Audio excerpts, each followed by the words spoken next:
Hello my dear aspirants, warm welcome करते हैं आपके डॉन न्यूज़पेपर के एडिटोरियल एंड ओपिनियन के सेशन में। First of all thank you so much for supporting us and joining us. I hope all of you are doing great and as you know very well dear aspirants कि हम इस class में daily basis के ऊपर current affair, Pakistan fair, IR और SA के related जितने भी इंपॉर्टेंट टॉपिक्स हैं, चाहे उनमें ओपिनियंस हैं, एडिटोरियल्स हैं या हमारे आर्टिकल्स ही क्यों ना हो, इनके हम एक डिटेल्ड और एग्जाम ओरिएंटेड डिस्कशन तो करते ही हैं, लेकिन इनका बैलेंस अप्रोच के साथ एनालिसिस भी करते हैं, जो हमारे सीएसएस और पीएमएस एग्जाम्स प्रिपरेशन के लिए बहुत इंपॉर्टेंट है। इसके अलावा माय डियर एस्पिरेंट्स, ये जो हमारा सेशन है फॉर द होल ईयर रहेगा 2026, जितने भी हमारे एस्पिरेंट्स हैं वो अपने डेली बेसिस के ऊपर एनालिसिस भी ले सकते हैं और साथ साथ अपनी नोट्स मेकिंग भी कर सकते हैं। आई होप आपकी सीएसएस 2027 की प्रिपरेशन भी अच्छी चल रही होगी। और अब हम चलते हैं अपने इंपॉर्टेंट टॉपिक्स की तरफ, लेकिन आपको पता है टॉपिक्स के ऊपर डिटेल डिस्कशन करने से पहले हम एक लिटरेरी और फिलॉसफिकल स्टेटमेंट को लाजमी डिकोड करते हैं, जो हमारे सीएसएस और पीएमएस के ऐसे के पेपर के पॉइंट से काफ़ी इंपॉर्टेंट रहती। देखिए स्टेटमेंट क्या है हमारे पास। तो विलियम कॉपर यहां पर कहता है कि knowledge is proud that it knows so much, ठीक है। और विजडम क्या कहता है कि wisdom is humble that it knows no more. बात की जा रही है नॉलेज और विजडम की। अब होता क्या है कि जिनके पास थोड़ा बहुत नॉलेज आ जाए ना, वो पता है क्या कहते हैं, हमारे पास बहुत नॉलेज है, सब कुछ हम जानते हैं, तुम कुछ भी नहीं जानते, तुम्हें कुछ भी नहीं पता। लेकिन जो अक्लमंद है, जो अक्लो शऊर रखने वाले लोग हैं, वो पता है क्या कहते हैं, जितना मर्जी नॉलेज हो वो कहते हैं कि नहीं, अभी भी कहीं ना कहीं पर कमी है। इन शॉर्ट अगर बोलूं तो यही कहा जाता है कि life is the name of learning, जिंदगी सीखने का नाम है। और ये बात कौन कहेगा? बेसिकली विजडम वाले, जो अक्लमंद लोग हैं, जिनके अंदर अक्लो शऊर पाया जाता है, ठीक है। तो हमेशा मैं एक चीज कहता हूं कि डाउन टू अर्थ रहें। जितना डाउन टू अर्थ रहेंगे उतना ही ज्यादा आप चीजों को लर्न करेंगे, ठीक है। तो किसी को इंप्रेस मत करें अपने नॉलेज के पास, जितना आपके पास है उसको यूटिलाइज करने की कोशिश करें अक्लमंदी के साथ, विद विजडम के साथ। अब यही चीज मैंने अपने प्रीवियस लेक्चर के अंदर एक स्टेटमेंट डिकोड की थी कि जो अक्लमंद लोग होते हैं, जिनके अंदर अक्लो शऊर पाया जाता है, उनके सामने जो नॉलेज है ना, वो भी श्रिंक होना शुरू हो जाता है। मींस जो नॉलेज है वो भी सुकड़ना शुरू हो जाता है, ठीक है। तो यही बात यहां पर की जा रही है कि जो अक्लमंद लोग होते हैं वो हमेशा कहते हैं कि नहीं, अभी भी कहीं ना कहीं पर कमी है, हमें लर्न करना चाहिए, हमें रिसर्च करना चाहिए, हमें काम करना चाहिए, ठीक है। तो मैं पहले भी जिस तरह मैंने कहा कि डाउन टू अर्थ रहें और चीज़ों को लर्न करते जाएं। तो तकब्बर मत लेकर आए अपने अंदर कि मुझे बहुत कुछ पता है, ठीक है। अब बहुत सारे एस्पिरेंट्स ऐसे भी हैं जो यहाँ पर इंप्रेस करते हुए नजर आएंगे दूसरे एस्पिरेंट्स को, कहेंगे मुझे रीडिंग का पता है, मुझे राइटिंग का पता है, मटेरियल कहाँ से कलेक्ट करना है, ठीक है। देखें, चीज़ों को आपने पॉजिटिव वे के साथ लेकर चलना है। ऑन द अदर हैंड अगर देखा जाए, वो भी एस्पिरेंट्स हैं जिनके अंदर अक्लो शऊर है, वो आपको बात करते हुए नजर आएंगे, लॉजिक के साथ बात करेंगे कि भाई इस तरह चीज़ों को इंप्रूव किया जा सकता है, ठीक है। तो कोशिश करें आप डाउन टू अर्थ रहें, ठीक है। तो आई होप आपने इस स्टेटमेंट को अंडरस्टैंड किया होगा। अब हम डिस्कशन करने वाले हैं अपने मेन टॉपिक्स की। तो सबसे पहले हमारे पास जो टॉपिक रहने वाला है मलिया लोधी साहिबा का है, now for the country please, कि मुल्क अब तो भाई कुछ करने का टाइम है, मेहरबानी कर। अब क्या करना है इसके ऊपर हम डिटेल डिस्कशन करने वाले हैं, ठीक है। नेक्स्ट टॉपिक हमारे पास रहेगा ब्यूरोक्रेटिक कंट्रोल। अब ब्यूरोक्रेटिक कंट्रोल कैसे बढ़ता जा रहा है या बढ़ाया जा रहा है, इसके ऊपर भी डिटेल डिस्कशन करेंगे, पूरी डिबेट करने वाले, ठीक है। उसके बाद थर्ड नंबर पर हमारे पास जो टॉपिक रहेगा फिजिकल फेडरलिज्म। अब फिजिकल फेडरलिज्म को लेकर हम एक प्रीवियस लेक्चर के अंदर भी टॉपिक डिस्कस कर चुके हैं। बात बेसिकली ये की जा रही है कि वर्ल्ड बैंक की अभी वेंसडे वाले दिन जो है रिपोर्ट आई है और कुछ सजेशंस दी गई हैं।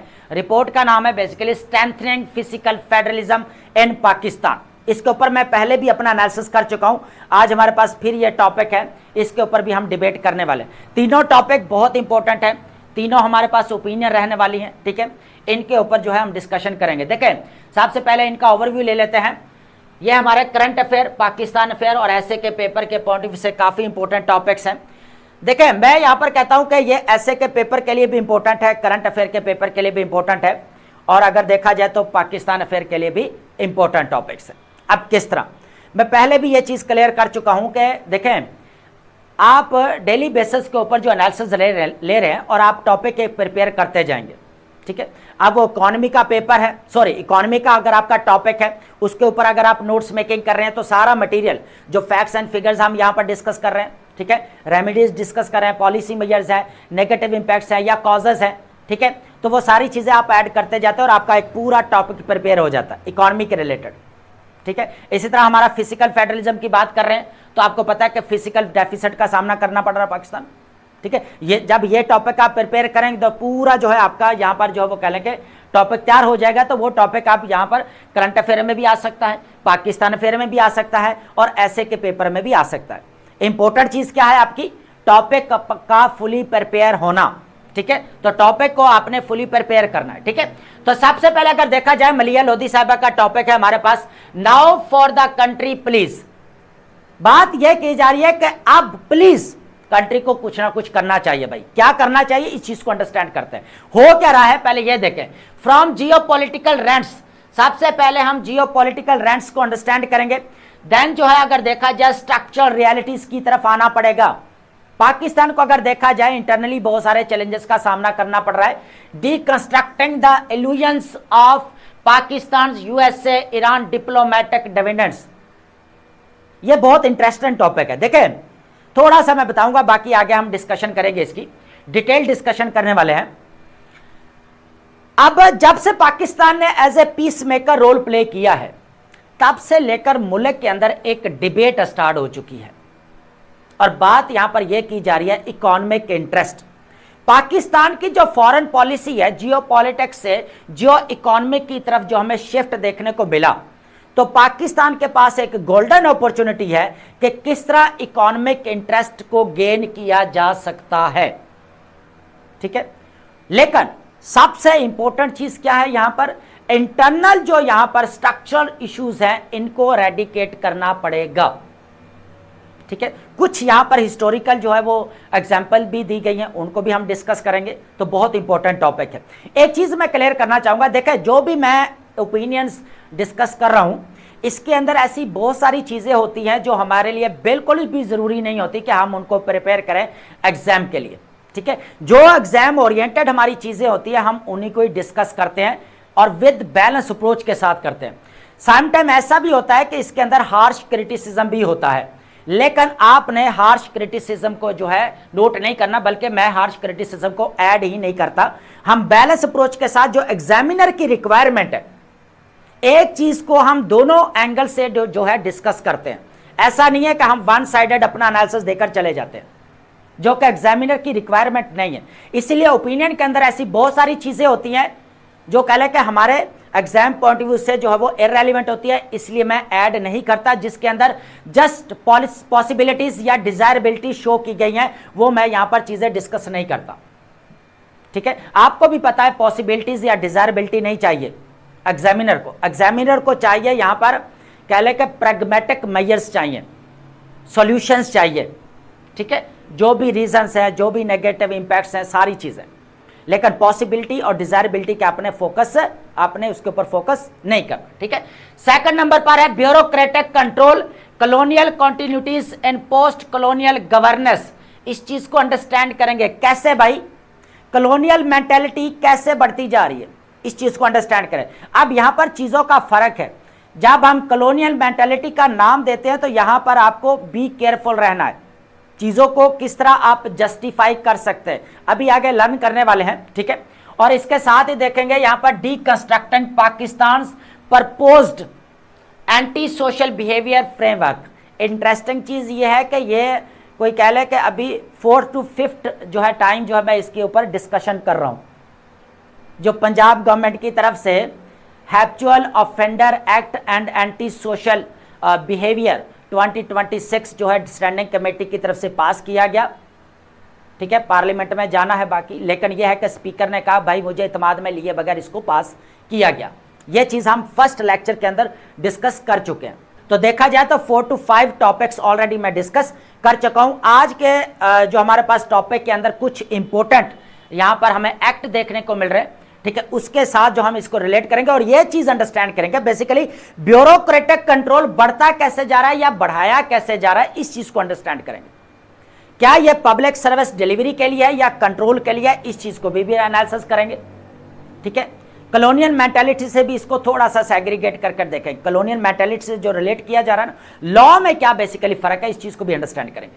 ठीक है, लास्ट में हमारे पास रहेगा फिजिकल फेडरलिज्म। अब फिजिकल फेडरलिज्म को लेकर ये हमारा तकरीबन जो है वो थर्ड या फोर्थ टॉपिक है जिसके ऊपर डिस्कशन या एनालिसिस हमारा चल रहा है।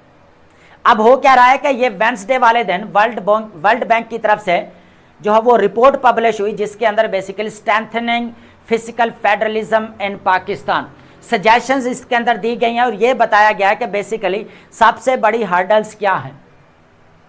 ठीक है, और अगर देखा जाए तो स्पेसिफिकली अगर देखा जाए फोकस किसके ऊपर था, एनएफसी अवार्ड को लेकर।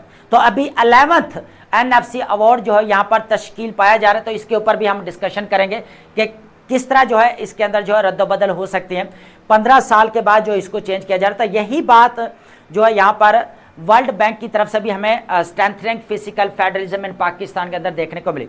सबसे पहले इस यहाँ पर फ्रेज को अंडरस्टैंड करेंगे, फिजिकल फेडरलिज्म क्या होता है। हालांकि ये चीज मैं पहले बता चुका हूं, देन भी यहाँ पर मैं बताने वाला हूं। द 11th एनएफसी रिपोर्ट की बात करें, addressing macro physical asymmetry and structural deficit post 18th amendment. ठीक है, जो स्ट्रक्चरल डेफिसिट हमें देखने को मिल रहा है आफ्टर 2010 जब 18th अमेंडमेंट को यहाँ पर पास किया गया और प्रोविंशियल ऑटोनॉमी दी गई, उसके बाद से लेकर जो है अभी भी हमें यहां पर कह लें कि स्ट्रक्चरल डेफिसिट देखने को मिल रहा है। और हम बार बार रिफॉर्म्स की जब बात करते हैं तो एक ही बात करते हैं कि आपका स्ट्रक्चरल रिफॉर्म्स होने चाहिए।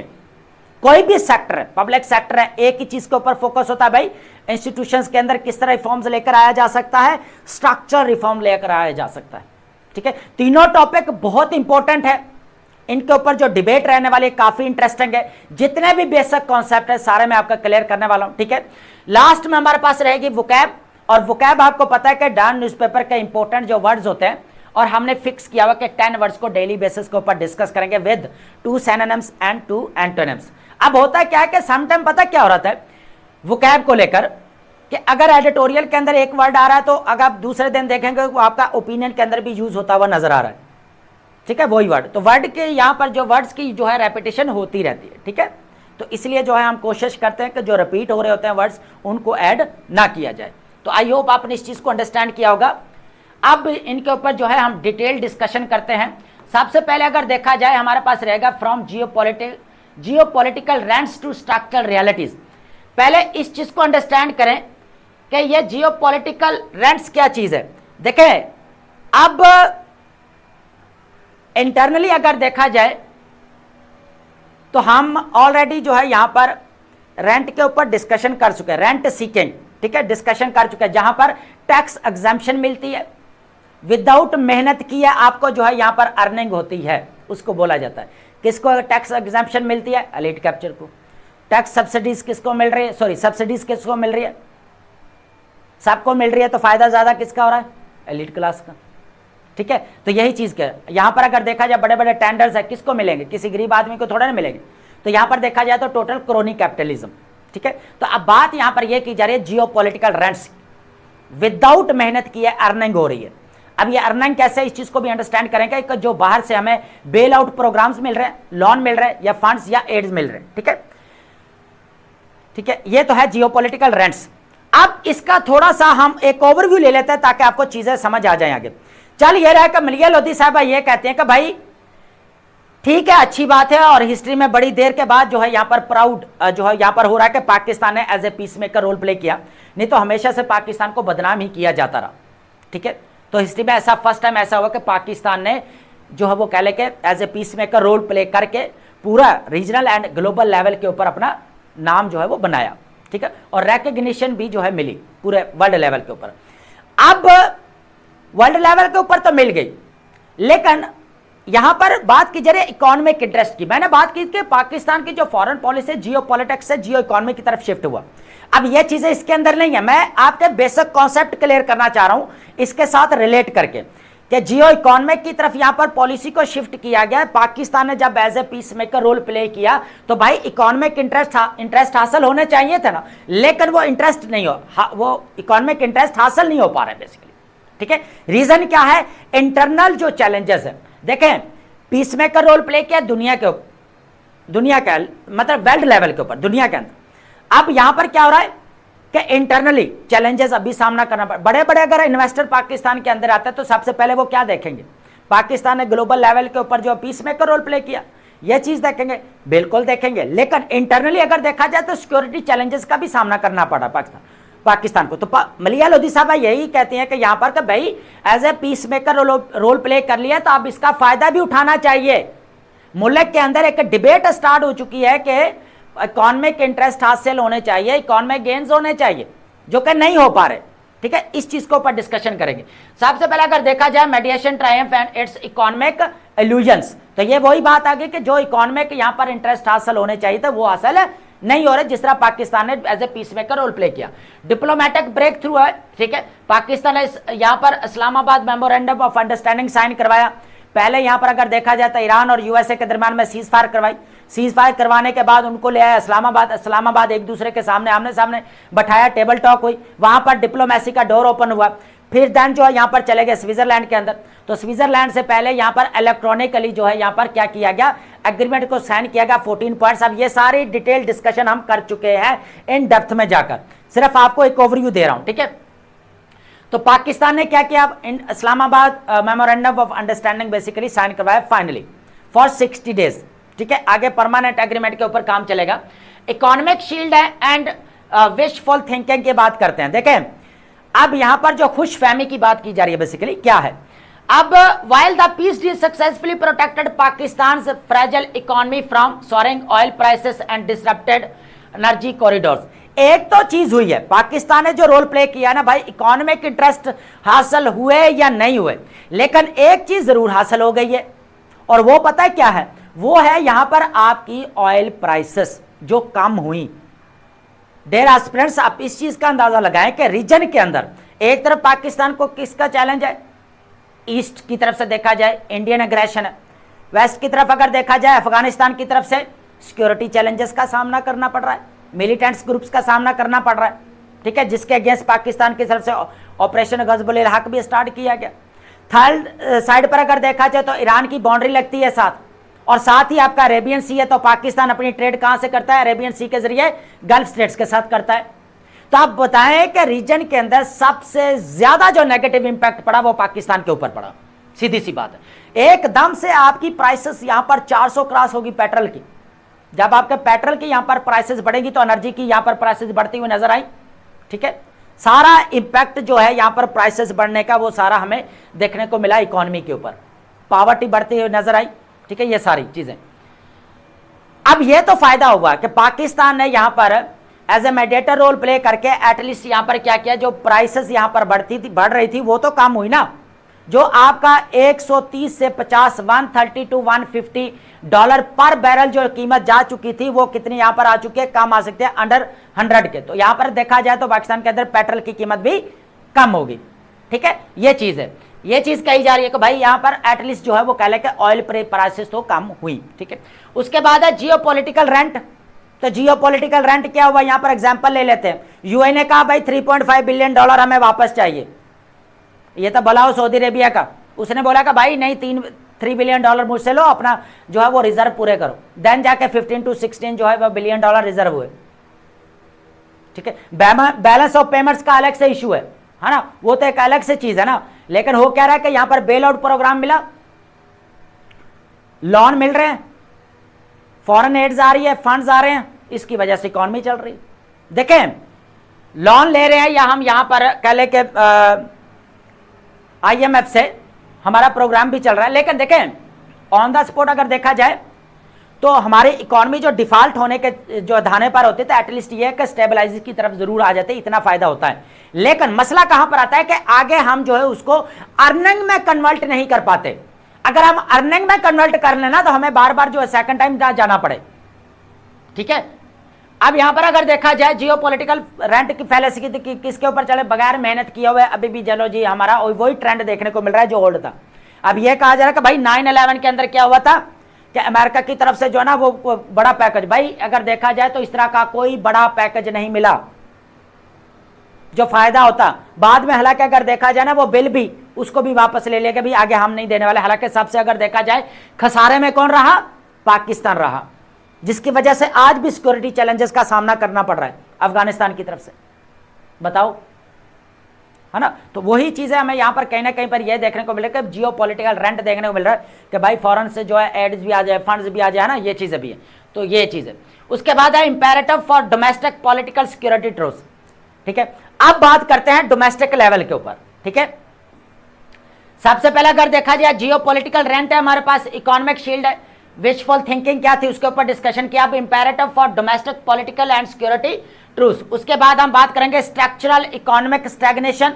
लास्ट में हमारे पास रहेगा ह्यूमन डेवलपमेंट क्राइसिस, और इससे आगे हमारे पास रहेगा इंपॉर्टेंट पॉइंट है एजुकेशन इमरजेंसी। अब ये इंटरनल चैलेंजेस है, इनको खत्म करना पड़ेगा। सबसे पहले अगर देखा जाए, मैं जस्ट एक्सप्लेनेशन दूंगा, बाकी चीजें आप नोट करते जाएंगे। इंटरनल पोलराइजेशन, कितनी इंटरेस्टिंग बात है ना। एक तरफ यहां पर ओपोजिशन सजाएं काट रही है, दूसरी तरफ दो अगर देखा जाए तो यहां पर केपीके के अंदर गवर्नमेंट भी रन कर रही है। तो दोनों कंट्री, दोनों कह लेगा यहां पर दोनों क्या, अगर देखा जाए जितने भी मल्टी पार्टी सिस्टम है पाकिस्तान के अंदर, तो उतना ही ज्यादा क्योस हमें देखने को मिल रहा है। हर प्रोविंस के अंदर अपनी गवर्नमेंट जो है पॉलिटिकल पार्टी जो बनाकर बैठी हो भाई, लेकिन जब बोलो एक पेज के ऊपर आ जाओ तो एक पेज के ऊपर नहीं आ रहे। तो मसला क्या आ रहा है यहां पर, lack of truth and reconciliation, dialogue and engagement. अगर पाकिस्तान के अंदर socio economic and political prosperity लानी है तो यहां पर मल्टी पार्टी सिस्टम जो है, ये जो पार्टीज हैं उनको एक पेज के ऊपर आना पड़ेगा। डायलॉग्स जो होने चाहिए, एंगेजमेंट होनी चाहिए, ट्रूथ होना चाहिए इनके दरमियान में, ताकि पॉलिटिकल पोलराइजेशन को एरेडिकेट किया जा सके। सबसे बड़ी हर्डल्स ये है, कहां से आएगी आपकी एफडीआई, फॉरेन डायरेक्ट इन्वेस्टमेंट कहां से आएगी भाई। पॉलिटिकल पोलराइजेशन चल रही है, हर गवर्नमेंट आ रही है अपनी पॉलिसीज लेकर आती हैं। ठीक है, इंस्टेबिलिटी देखा, जहां पर ट्रस्ट डेफिसिट होता है, इन्वेस्टर्स यहां पर आपके जा रहे हैं, करीम है आपके, टैलन और आपका जा चुका है, देख लें आप। ठीक है, तो ये चीज है। Internal polarization, counter insurgency, reassessment है, क्राइसिस एंड बलोचिस्तान है, दोनों सूरत हाल आपके सामने ही है। आखिर में जाकर पाकिस्तान को ऑपरेशन गजबुल हक स्टार्ट करना ही पड़ा, जब कहते हैं ना पानी पुल के ऊपर से गुजरा तो। ठीक है, तो अब हुआ क्या कि जब से यहां पर 2021 से गवर्नमेंट आई है अफगान तालिबान की, है ना, तो पाकिस्तान के सिक्योरिटी चैलेंजेस का सामना करना पड़ा। ये वही हालत है अभी वाली जो 9/11 से पहले से मैं देखने को मिलती थी। यही बात आसिफ अली जरदारी साहब जो प्रेसिडेंट ऑफ पाकिस्तान उन्होंने भी कही थी। ठीक है, अब यहां पर हो क्या रहा है कि इंसर्जेंसी बढ़ती जा रही है बलूचिस्तान के अंदर, सेपरेटिस्ट मूवमेंट बढ़ती जा रही है, जिसकी वजह से नेशनल इंटीग्रिटी, और उसके बाद अगर देखा जाए नेशनल इंटीग्रेशन, आप कह सकते हैं नेशनल यूनिटी को बहुत बड़ा चैलेंज है। ठीक है, तो ये इंटरनल इश्यूज है, इनको भी एरेडिकेट करना पड़ेगा। ठीक है, उसके बाद है स्ट्रक्चरल इकोनॉमिक स्टैग्नेशन के, इक्विलिब्रियम ट्रैप की बात कर रहे हैं यहां पर। करंटली अगर देखा जाए 24th IMF प्रोग्राम यहां पर जो मेंशन है, लेकिन अगर देखा जाए तो 25th जो हमें मिल रहा है ये चीज। ठीक है, तो Pakistan is paralyses in low growth है। ठीक है, उसके बाद जो है इन्वेस्टमेंट कहां है ही नहीं। ठीक है, उसके बाद अगर देखा debt trap, high debt trap देखने को मिल रहा है। ठीक है, entirely on the temporary loan roll overs है, लोन के ऊपर इकोनॉमी चल रही है, रोल ओवर, कर्जे को आगे डेट बढ़ाई जा रही है, लेकिन यूए ने नहीं बढ़ाया भाई। 3.5 बिलियन मेरे डॉलर वापस दो, फिर ये सऊदी अरेबिया ने हमें आकर $3 बिलियन दिए। तो ये है हमारे पास जियोपॉलिटिकल रेंट। ठीक है, इसको खत्म करना पड़ेगा, ये बहुत इंपॉर्टेंट है, ये सीरियस जो हमारे पास इश्यूज है इनको रेडिकेट करना पड़ेगा। ठीक है, उसके बाद अगर देखा जाए डेफर्ड सिस्टमिक रिफॉर्म्स है, तो मैं पहले भी कहता हूं कि सिस्टम का अगर टैक्स सिस्टम आपका देख ले, पब्लिक एक्सपेंडिचर्स है, कम नहीं किया जा रहा, गवर्नमेंट आपको देख रहा है एक्सपेंडिचर्स को कम नहीं जा रहा, टैक्सेशन है, टैक्स के अंदर जो है वो रिफॉर्म्स देखने को नहीं मिल रहे। ठीक है, ये चीज भी है। उसके बाद अगर देखा जाए आपका एनर्जी सेक्टर देख लें, है ना, आए दिन प्राइस बढ़ा रहा है, किस वजह से भाई आपकी जो है ना वो कह के तेल महंगा मिल रहा है, पेट्रोलियम के जो प्रोडक्ट्स है वो महंगी होती जा रही, तो हम क्या करें। तो इसके ऊपर भी कोई कंट्रोल नहीं है। सोलर रेवोल्यूशन आना चाहिए था, वो जो जनता लेकर आई है, गवर्नमेंट इसके ऊपर पॉलिसी अपनी बनाकर जो है इसको जो वो कह के हकीकी मानी में जो इसको चेंज कर सकते हैं, लेकिन नहीं किया जा रहा। ठीक है, ये चीज भी है, तो इसको भी यहाँ पर जो है देखना पड़ेगा। उसके बाद है ह्यूमन डेवलपमेंट की अगर बात करें, सोशल डिटोरिएशन की अगर बात करें, देखिए national development is fundamentally impeded by failing basic human welfare metrics. ठीक है, corrected by sharp rise in poverty, declining real income, यहाँ पर जो आपके डिक्लाइन हो रही है, पॉवर्टी आपकी बढ़ती जा रही है, अनएम्प्लॉयमेंट रेट आपके सामने, इन्फ्लेशन आपके सामने है। ठीक है, ह्यूमन डेवलपमेंट के ऊपर जो इन्वेस्ट करना चाहिए वो नहीं किया जा रहा। एजुकेशन इमरजेंसी आपके सामने है, पर 37% अभी भी लोग इलिटरेट हैं, नाखवानगी हमें देखने को मिल रही है। ठीक है, उसके बाद अगर देखा जाए 23 मिलियन जो बच्चे आउट ऑफ स्कूल हैं, अगर देखा जाए तो ये 25 मिलियन भी अब कहीं पर डिस्कस कर चुके हैं, 26 मिलियन भी डिस्कस कर चुके हैं। अब डिजिटल सेंसस 2023 25 मिलियन से लेकर 26 मिलियन, ऑलमोस्ट अगर आप साथ लगाकर जो है सेफ हो सकते, तो ऑलमोस्ट आपने लाजमी लगाना है। ठीक है, तो ये चीज़ है। उसके बाद है 80% वो बच्चे हैं जो 10 साल की कम उम्र में है, लेकिन वो एक जुमला भी नहीं पढ़ पाते। बताएं, ठीक है। अब हमारे पास कितने इश्यूज आ गए जो इंटरनली खत्म करना पड़ेगा। यहां पर सबसे पहले ह्यूमन डेवलपमेंट क्राइसिस है, एजुकेशन को देखना पड़ेगा, सोशल डिटोरिएशन है, स्ट्रक्चरल इकोनॉमिक स्टैग्नेशन देखने को मिल रही है, यहां पर डेट ट्रैप बढ़ता जा रहा है। ठीक है, उसके बाद यहां पर सिस्टमिक रिफॉर्म चाहिए, वो नहीं हो पा रहे। उसके बाद क्राइसिस इन बलूचिस्तान, रिसर्जेंसी, काउंटर रिसर्जेंसी है, इंटरनल पोलराइजेशन है। ठीक है, ये सारी चीजें हमने डिस्कस की। ठीक है, तो ये बहुत इंपॉर्टेंट थी, ये आप लाजमी नोट करेंगे। अब हम बात करते हैं नेक्स्ट टॉपिक की। ठीक है, कॉलोनियल कॉन्टिन्यूटीज की बात की जा रही है, जो भी पोस्ट कॉलोनियल गवर्नेंस में देखने को मिले, deconstructing Punjab proposed anti social behaviour framework. ठीक है, इस चीज को अंडरस्टैंड करते हैं। देखिए, एक चीज मैं क्लियर कर दूं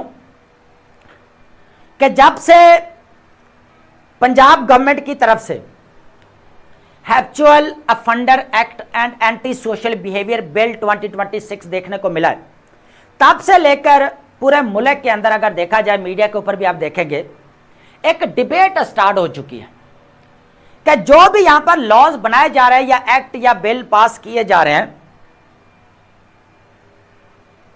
कॉलोनियल मेंटालिटी के साथ जो है रिलेट किया जा रहा है, या इसके पीछे कॉलोनियल मेंटालिटी है, कंट्रोल करने वाली मेंटालिटी।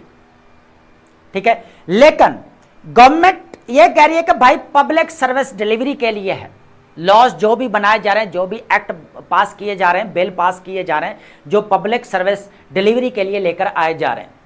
अब यहां पर ये जो बिल पास किया गया, इसके ऊपर हम ऑलरेडी 4 to 5 टॉपिक्स जो है वो डिस्कस कर चुके हैं और डिटेल डिस्कशन किया हमने इन डेप्थ में जाकर। आज जो बेसिकली ये टॉपिक रहने वाला है, इसी को लेकर रहने वाला है, और यहां पर यह कहा जा रहा है ब्यूरोक्रेटिक कंट्रोल। क्या कहा जा रहा है यहां पर? ब्यूरोक्रेटिक कंट्रोल बढ़ाने के लिए, ठीक है, यहां पर किया जा रहा है। यह ऐसे हो सकता है इसीलिए कि यहां पर इसीलिए बोला जा रहा है कॉलोनियल मेंटालिटी, क्योंकि ब्रिटिश ने भी यही काम किया था कि उस वक्त भी जो एक्ट या लॉज लाए गए थे कंट्रोल करने के लिए था। आज जो बेसिकली एक एक्ट की बात की जा रही है, क्रिमिनल ट्राइब्स एक्ट 1871, इसको बेसिकली रिलेट किया जा रहा है इसके साथ, लेकिन इसके और इसके अंदर डिफरेंसेस है, उनके ऊपर बात करेंगे। सिर्फ हम इतना कह सकते हैं कि कॉलोनियल मेंटालिटी की हद तक कह सकते हैं, लेकिन फुली हम ये नहीं कह सकते कि ये कॉलोनियल मेंटालिटी ही है, नहीं। वजह क्या है इसको अंडरस्टैंड करेंगे, बहुत इंपॉर्टेंट है। ठीक है, और बार बार हम कह देते हैं कि कॉलोनियल मेंटालिटी है, कॉलोनियल मेंटालिटी है। भाई हम उसको बेसिकली उसके साथ क्या कर रहे होते हैं, तशबीह दे रहे होते हैं। इस तरह की जो है मेंटालिटी ब्रिटिश की थी, इसलिए हम यहां पर कह देते हैं कॉलोनियल मेंटालिटी नजर आ रही है। ठीक है, ये चीज है। बहुत सारे लॉज जो हमें आज भी देखने को मिल रहे हैं। अब ये हैप्चुअल की बात कर लें, हैप्चुअल ऑफेंडर एक्ट पता कब पास किया गया? 1918 के अंदर। फिर हमें देखने को मिला 1959 के अंदर। ये सारी चीजें मैं डिस्कस कर चुका हूं। अब इसके ऊपर हम डिस्कशन करेंगे। Colonial lineage of proposed legislation, historical Athos की बात करेंगे। अब ये जो गवर्नमेंट की तरफ से अभी जो है यहां पर एंटी सोशल बिहेवियर, मतलब क्या है, समाज दुश्मन रवैया। पर्पस क्या है भाई? जो मिस इन्फॉर्मेशन फैला रहे हैं, डिस इन्फॉर्मेशन फैला रहे हैं, उनके अगेंस्ट कार्रवाई है। ठीक है, बैंक अकाउंट सील हो जाएंगे, ऑनलाइन प्रेजेंस खत्म कर दी जाएगी, इस तरह के जो एक्शन लिए जा सकते हैं। आईडी वगैरह आपका CNIC वगैरह ब्लॉक किया जा सकता है। तो ये स्टेप लिए जा सकते हैं एक शिकायत के ऊपर भी। यहां पर यह कहा गया भाई ये कोर्ट को बाईपास किया जा रहा है। ठीक है, तो ये भी हमने डिस्कशन की है। ठीक है, पर्पस क्या है कि बेसिकली भाई ये एंटी सोशल बिहेवियर है, तो सही बात है भाई, जो भी सोसाइटी के अंदर मिस इन्फॉर्मेशन है या डिस इन्फॉर्मेशन है या प्रोपेगेंडा है, उसको खत्म किया जा सके, ये एक अच्छा लॉ भी है। ठीक है, तो ये चीज भी है।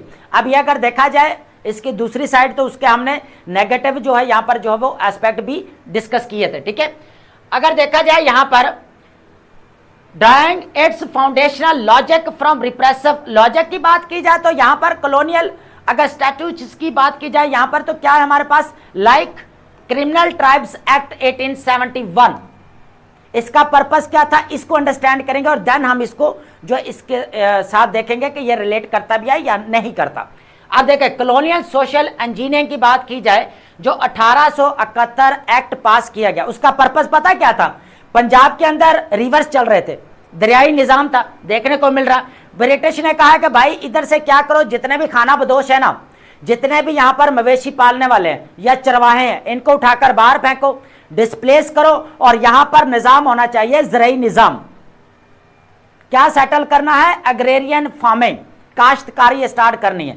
इसीलिए इस जो है यहां पर एक्ट को पास किया गया था, और पूरा कंट्रोल किसके हाथ में था? ब्यूरोक्रेसी के, ब्यूरोक्रेटिक कंट्रोल, कि भाई इसको यहां पर क्या किया जाए, इंप्लीमेंट किया जाए।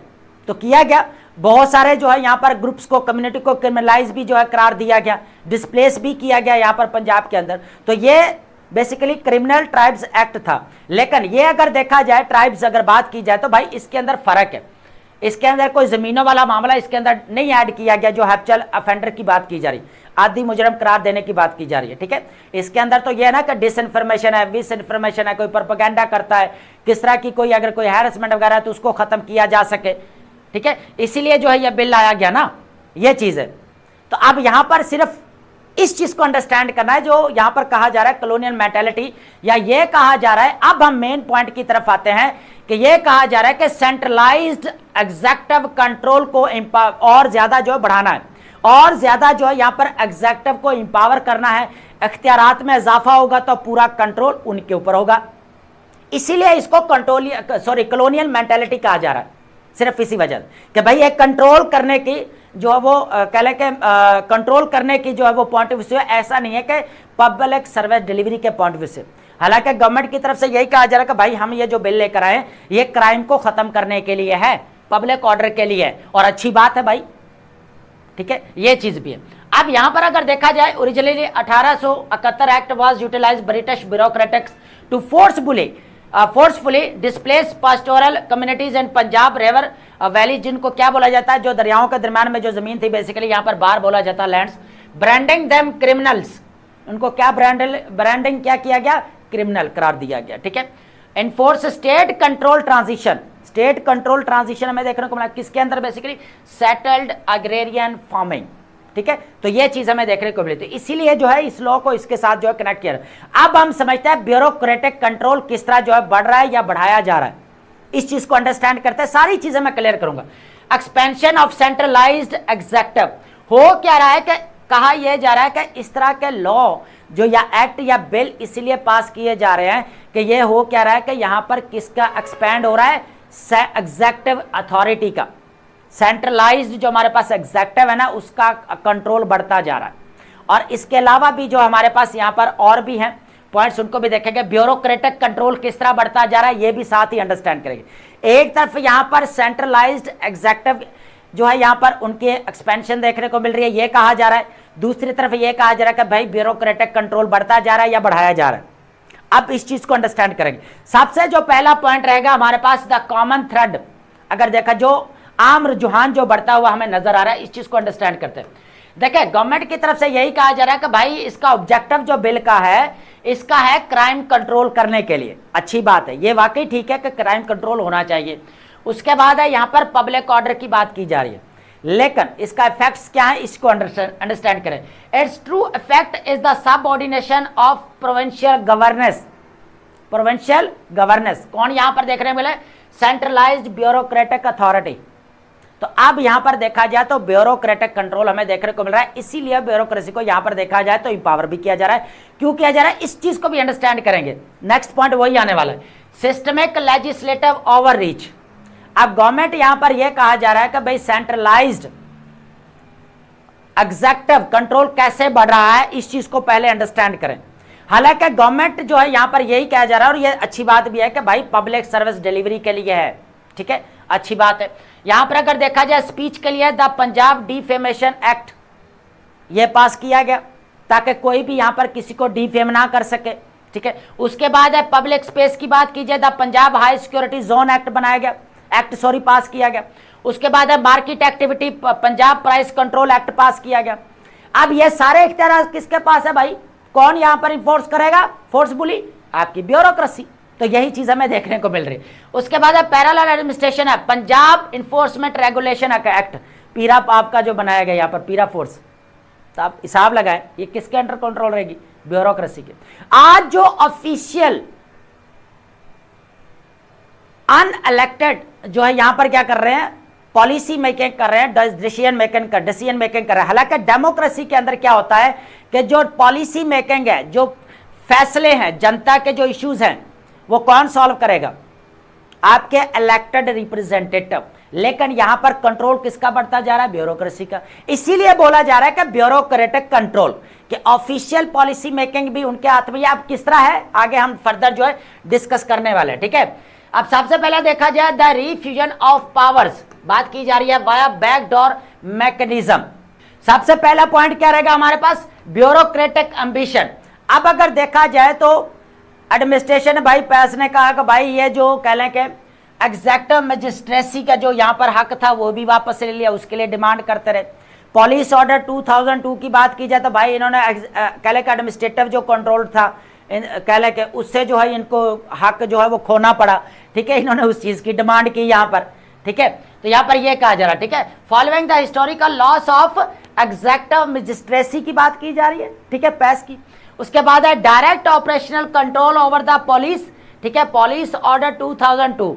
सिविल ब्यूरोक्रेसी यहां पर क्या is using new regulatory laws as a backdoor method to reconcentrate power, ठीक है। अब इस चीज को अंडरस्टैंड करें। अब पीरा फोर्स आपकी बनाएगी, किसके सारी अंडर कंट्रोल चलेगी? यहां पर एडमिनिस्ट्रेशन के, ठीक है, वही डील करेगी। तो अब यहां पर देखा जाए तो 2 डेकेड्स हो चुके हैं, 2 दहाइयों से यहां पर ब्यूरोक्रेसी करे कि भाई हमें हमारे राइट दो, ठीक है, जो हम यहां पर जो हमारे पास पावर थी वो हमें दो, ठीक है। तो ये चीज है। अगर यहां पर देखा जाए इंस्टीट्यूशनल कॉन्सेंट्रेशन की बात की जाए, the sweeping legislative changes successfully fuse policy making है, फील्ड इंप्लीमेंटेशन है, या रेगुलेटरी मॉनिटरिंग है, या पुनिटिव जुडिशियल अथॉरिटी है, किसके अंदर है? With in unelected administrative offices.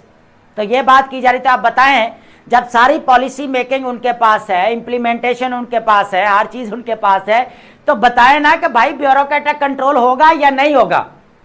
तो इसको बोला जाता है ब्यूरोक्रेटिक कंट्रोल, ठीक है। ये चीज है। The fallacy of discretionary good governance की अगर बात की जाए तो डेवलपमेंट ट्रैप ऑफ की बात की जाए, main stream development literature firmly establish that public welfare and municipal functions.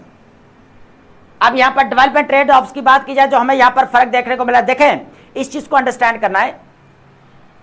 Welfare और म्युनिसिपल फंक्शन किसके पास है? ब्यूरोक्रेसी के पास है, जो कि किसके पास होने चाहिए? इलेक्टेड रिप्रेजेंटेटिव के पास। तो यहां पर served administrative decentralization, robust local accountability rather than top down bureaucratic control होना चाहिए, वो नजर नहीं आ रहा, डायरेक्ट उनके पास कंट्रोल, ठीक है। उसके बाद देखा जाए सिटीजनरी पैराडॉक्स है। अब यहां पर इस तरह के प्रोजेक्ट्स हैं जिसकी बेस के ऊपर यहां पर ब्यूरोक्रेसी को सराहा जा रहा है कि भाई अच्छा है, तो जिसकी वजह से बच जाते हैं। सबसे पहले अगर फ्लाई ओवर्स है, मास ट्रांजिट है, सॉलिड वेस्ट मैनेजमेंट अगर देखा जाए किसके कंट्रोल में? कौन डील कर रहा है? ब्यूरोक्रेसी कर रही है ना। तो यहां पर अगर देखा जाए तो इन पॉलिसी की वजह से इनको सराहा भी जाता है, सपोर्ट मिल जाती है, ये चीज भी है। तो एडमिनिस्ट्रेटिव एफिशिएंसी के ऊपर भी बात है। Yet this same logic validate the systematically disempowering nature of authoritarian by law. अब यहां पर देखा जाए जो पावर है, जो यहां पर इलेक्टेड होकर आए हैं, इलेक्ट होकर आए हैं, उनकी पावर तो यहां पर बाय लॉ अगर देखा जाए तो क्या हो रहा है? उनके नेचर में कमी वाक्य हो रही है, नहीं हो रही? जब डिसीजन मेकिंग आपकी सारी ब्यूरोक्रेसी अनइलेक्टेड इंस्टीट्यूशंस करेंगे, है ना। तो ये इसीलिए बोला जा रहा है कि फेडरलिज्म अगर देखा जाए जो आज वीक नजर आती है, तो सबसे इंपॉर्टेंट चीज क्या रहेगी? यहां पर जो थर्ड टायर है आपका गवर्नमेंट का, लोकल गवर्नमेंट का, उसको इंपावर करना पड़ेगा, ठीक है, ये चीज है। उसके बाद है डेमोक्रेटाइजेशन इंपेरेटिव की बात की जाए, अनइफेक्टिव का, ठीक है, बेसिकली भाई तो टोटली यही बात की जा रही है कि अनइलेक्टेड ऑफिशियल से हटकर क्या करना पड़ेगा? यहां पर जो इलेक्टेड लोग हैं, बेसिकली जो इलेक्टेड रिप्रेजेंटेटिव हैं, उनको बेसिकली यहां पर इख्तियारात दिए जाने चाहिए, ठीक है, ताकि socio economic and political prosperity को इंश्योर करवाया जा सके स्टेट के अंदर, ठीक है। तो ये था बेसिकली ब्यूरोक्रेटिक कंट्रोल के किस तरह हमें देखने को मिल रहा है। कुछ यहाँ पर हमारे फैक्ट्स एंड फिगर्स थे जिसकी बेस के ऊपर जस्ट हमने एनालिसिस किया, एक डिबेट की है, ठीक है। तो ये हमारा एग्जाम ओरिएंटेड भी रहेगी और काफी इंपॉर्टेंट भी है, ठीक है। अब बात करते हैं फिजिकल फेडरलिज्म, ठीक है। अब फिजिकल फेडरलिज्म अगर देखा जाए तो सबसे पहले इसको अंडरस्टैंड करते हैं कि फिजिकल फेडरलिज्म क्या है। ये एक ऐसा निजाम है बेसिकली जिसके अंदर आपका सेंटर है, प्रोविंसेस है और लोकल गवर्नमेंट के दरमियान में पावर्स, रेवेन्यू जो टैक्स से आता है, एक्सपेंडिचर्स और फाइनेंशियल रिसोर्सेज की तकसीम को बोला जाता है। बेसिकली इनको किस तरह इस्तेमाल करना है ये तय किया जाता है। अगर यहां पर सादे से अल्फाजों में देखा जाए तो इसको पता है क्या बोला जाता है कि कितना पैसा किसको दिया जाएगा, पैसा कहां से आएगा और पैसा कहां पर खर्च किया जाएगा। यह है आपका फिजिकल फेडरलिज्म। अब मसला क्या आ रहा है यहां पर कि वेंसडे वाले, जिस तरह मैंने पहले भी कहा कि वेंसडे वाले दिन हुआ क्या है कि वर्ल्ड बैंक की तरफ से एक रिपोर्ट पब्लिश हुई है जिसके अंदर सजेशन दी गई है स्ट्रेंथनिंग फिजिकल फेडरलिज्म इन पाकिस्तान, ठीक है। अब इसके ऊपर मैंने कहा कि इसके ऊपर मैं पहले भी 2 टॉपिक डिस्कस कर चुका हूं, ठीक है। आज हमारे पास 3rd टॉपिक रहने वाला है, इसके अंदर कोई नई चीजें हैं। आप समझ लें, मैं पहले भी कहता हूं कि आपका मुद्दा एक ही होता है, टॉपिक एक ही होता है, लेकिन उसका एनालिसिस डिफरेंट होता है। वो एनालिसिस आप लाजमी लिया करें। जितने भी ओल्ड स्टूडेंट हैं इसकी आप नोट्स मेकिंग ना करें, सिर्फ आपने एक्सप्लेनेशन लेनी है कि बेसिकली अब क्या यहां पर नई बात है, ठीक है। सजेशन क्या क्या दी जा रही है बेसिकली वर्ल्ड बैंक की तरफ से इस रिपोर्ट के अंदर, ठीक है, उसको भी हम डिस्कस करेंगे। सबसे पहले अगर देखा जाए तो the context of the 11th national finance commission की बात की जा रही है। आपको पता ही है 15 साल हो गए यही चलता आ रहा है, 2009 से देखने को मिल रहा है, 2010 से देखने को मिल रहा है, जब यहां पर हमें 80th अमेंडमेंट पास होते हुए नजर आई, प्रोविंशियल ऑटोनॉमी हमें देखने को मिली। अब यहां पर रिपोर्ट के अंदर यह कहा गया वर्ल्ड बैंक की तरफ से कि ये जो एनएफसी अवार्ड है ये कॉन्स्टिट्यूशनली अगर देखा जाए तो बड़ा अच्छा स्ट्रक्चर बनाया गया है, बड़ा अच्छा जो है यहां पर निजाम है, लेकिन अगर इसको इंप्लीमेंट जिस तरह किया गया ये तकरीबन फेल हो चुका है। इसके अंदर जो है वो कह लें कि फिजिकल डेफिसिट का आज जो फेडरल को सामना करना पड़ रहा है, या फिजिकल जो यहां पर फेडरलिज्म क्राइसिस हमें देखने को मिल रहा है, ठीक है, ये इसी वजह से। तो यहां पर इस चीज को अंडरस्टैंड करेंगे। आपको पता है एनएफसी अवार्ड में पहले क्या रहा था, यहां पर 42% किसके पास था, सेंटर के पास था। अब सेंटर ने यहां पर जो है वो डेट को भी डील कर रहा है, डिफेंस को भी डील करना है, करेंसी के मामलात भी हैं, और बाकी अगर कोई इशू बन जाए तो उसको भी डील करना है। तो फिजिकल डेफिसिट का सामना करना पड़ रहा है। सबसे ऊपर देखा जाए तो शिफ्ट किया जा रहा है प्रोविंसेस लेवल के ऊपर, चेक एंड बैलेंस है नहीं है, ना वो पूछ सकता है ना वो पूछ सकते हैं। सबसे बड़ा इशू ये है। अब यहां पर प्रोविंसेस को दिया गया पैसा, ट्रांसफर रिसोर्सेज, भाई वो किधर सारे जो है वो कह ले के स्पेंड हो रहे हैं आपके सैलरीज के ऊपर, पेंशन के ऊपर, एक्सपेंडिचर्स कम नहीं हो रहे। ऊपर से अगर देखा जाए तो यहां पर फेडरल क्या कर रही है, आगे जो है यहां पर सेंटर ट्रांसफर कर रहा है रिसोर्सेज की, लेकिन अपने एक्सपेंडिचर्स कम नहीं हो रहे। तो जब अपने एक्सपेंडिचर्स कम नहीं हो रहे तो फिजिकल डेफिसिट का तो सामना करना पड़ेगा। ये चीज है बेसिकली, ये चीजें कही गई हैं यहां पर वर्ल्ड बैंक की रिपोर्ट के अंदर, ठीक है। तो अब अगर देखा जाए तो ये 11th एनएफसी अवार्ड के जो है वो तश्कील पा रहा है यहां पर। इसके ऊपर बात की जा रही है कि 15 साल के बाद हमें देखने को मिल रहा है एक न्यू रेवेन्यू शेयरिंग जो है यहां पर हमें कह ले के जो है वो फॉर्मूला देखने को मिल रहा है, ठीक है, एनएफसी।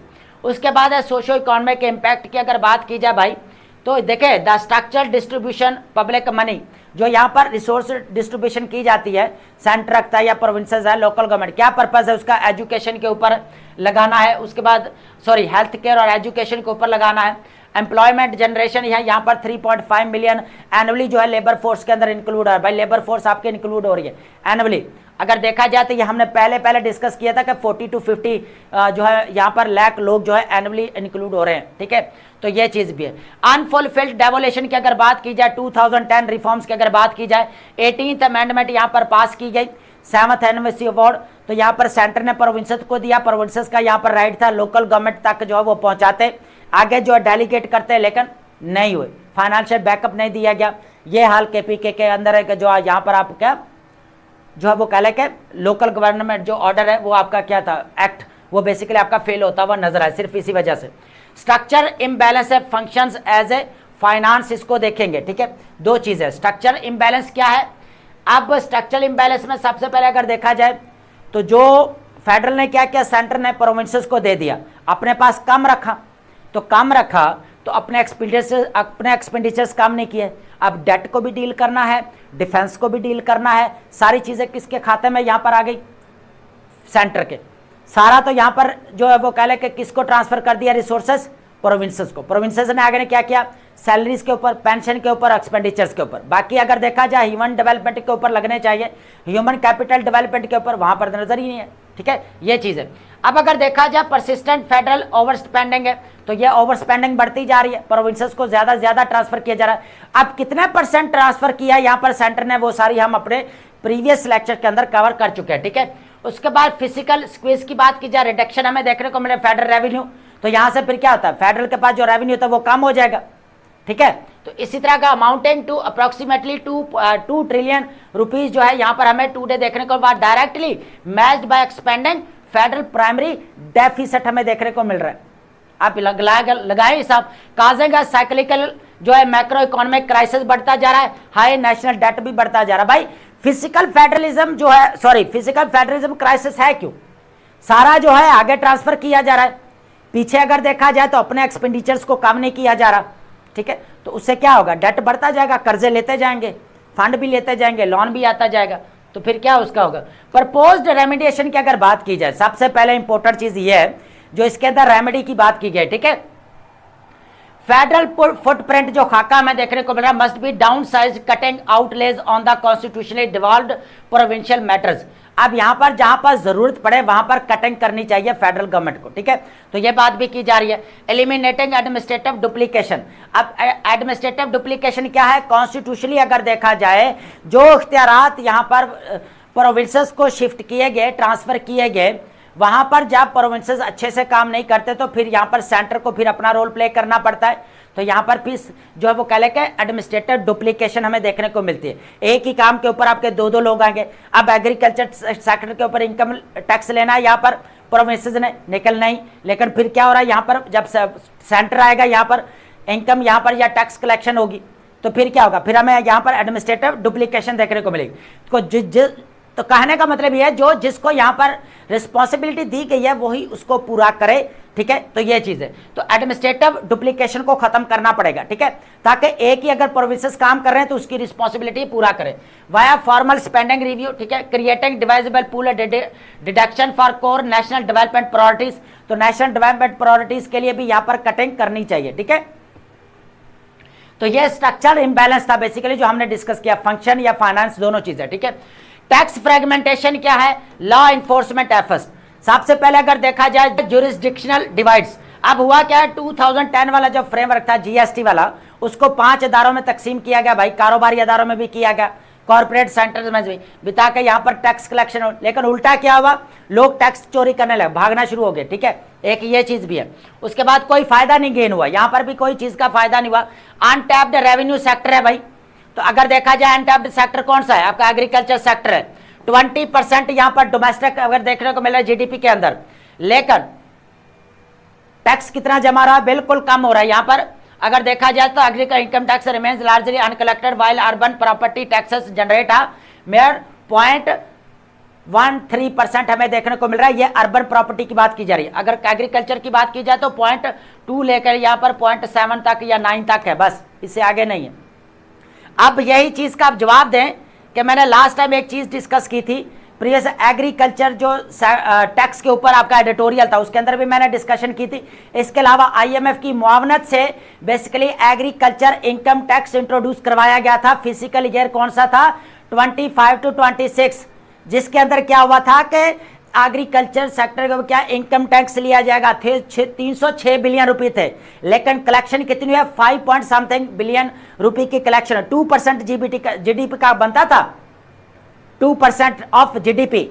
तो आप ये हिसाब लगाएं कि गवर्नमेंट के अंदर कौन बैठा हुआ है, वो भी आपका फेल होता हुआ नजर आए। फिजिकल 2026 to 27 के अंदर क्या हुआ, एग्रीकल्चर इनकम टैक्स को यहां पर बिल्कुल कम कर दिया गया।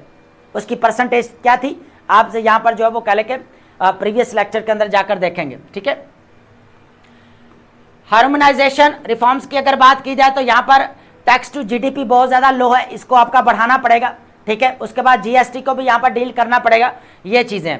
और टोटली अगर देखा जाए यहां पर जितने भी टैक्स है या फीसेस हैं उसको एक सिस्टम के अंदर यहां पर जो वो इंक्लूड होना चाहिए। और सिस्टम का नाम क्या है, basically a common valuation system, ठीक है, फॉर प्रॉपर्टी रिलेटेड लेवीज। तो जितने भी प्रॉपर्टी रिलेटेड जितने भी लेवीज हैं वो किसके साथ इंक्लूड करने चाहिए, यहाँ पर कॉमन वैल्यूएशन सिस्टम के अंदर, ठीक है।